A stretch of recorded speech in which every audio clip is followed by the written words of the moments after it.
Messenger by Lois Lowry, Chapter 12. Frolic was afraid of the dark. Matty had never noticed it before, because always they had been indoors, with the oil lamp glowing at night. He laughed a little to hear the puppy whimper in fear when night fell and Forest turned black. He picked him up and murmured words of reassurance, but could feel the dog's body tremble still in his arms. Well, thought Matty, it was time to sleep anyway. He was quite near the clearing where the frog had been, and perhaps still was. Carefully he made his way across the soft moss, holding Frolic against his chest, and feeling the way with his feet. Then he knelt in the gnarled root bed of a tall tree and removed his pack. He unrolled the blanket, fed Frolic a few pieces torn from the loaf of bread, nibbled at it himself, and then curled up with his puppy and drifted off. Chrumph, chrumph. Frolic raised his head. His nose twitched and he flicked his ears curiously at the sound. But then he buried his head again under the curve of Matty's arm.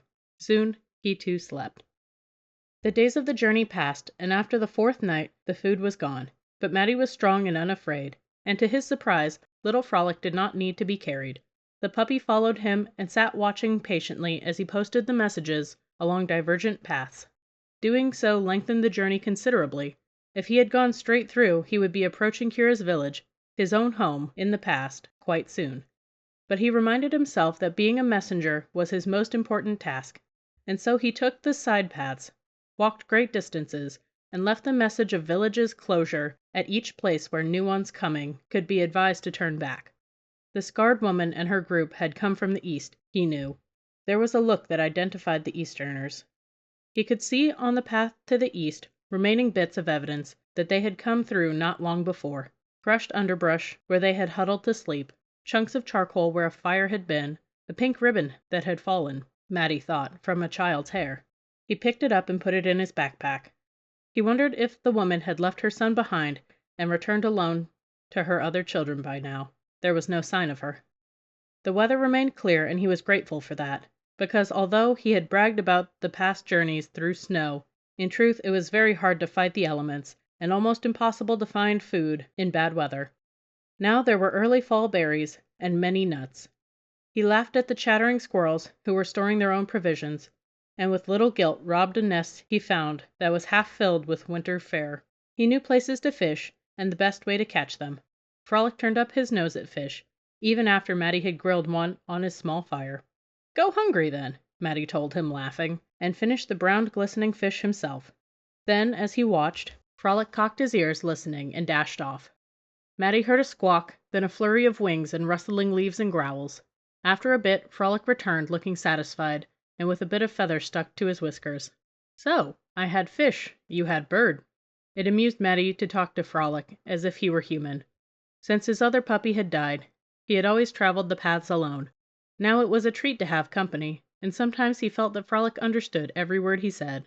Although it was a subtle change, he understood what Leader had meant when he said that Forest was thickening. Matty knew Forest so well that he could anticipate changes that came with the seasons. Ordinarily at summer's end, as now, some leaves would be falling, and by the time snow came later, many trees would be bare. In the heart of winter he needed to find water at places where streams rushed quickly and didn't freeze. Many of the quiet pools he knew well would be coated with ice. In spring there would be irritating insects to brush from his face, but there would be fresh sweet berries then too.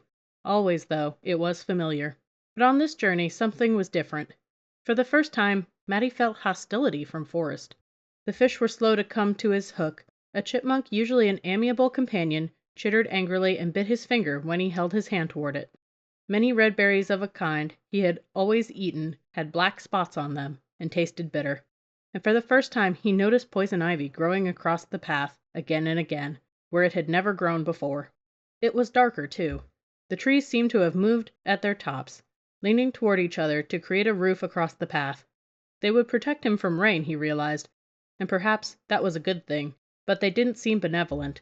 They created darkness in the middle of day, and shadows that distorted the path and made him stumble from time to time on roots and rocks. And it smelled bad. There was a stench to Forest now, as if it concealed dead, decaying things in the new thick darkness. Camping in a clearing that he knew well from previous journeys, Matty sat on a log that he had often used as a seat while he cooked his meal. Suddenly it crumbled under him, and he had to pick himself up and brush rotting bark and slimy, foul-smelling material from his clothing. The piece of log that had been there so long, sturdy and useful, had simply fallen into chunks of dead vegetative matter. Never again would it provide Matty a place to rest. He kicked it away and watched countless dislodged beetles scurry to new hiding places.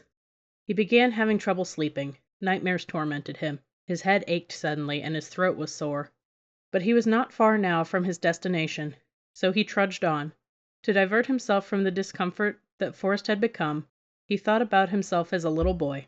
He remembered his earliest days when he had called himself the fiercest of the fierce, and his friendship then with a girl named Kira, who was the blind man's daughter.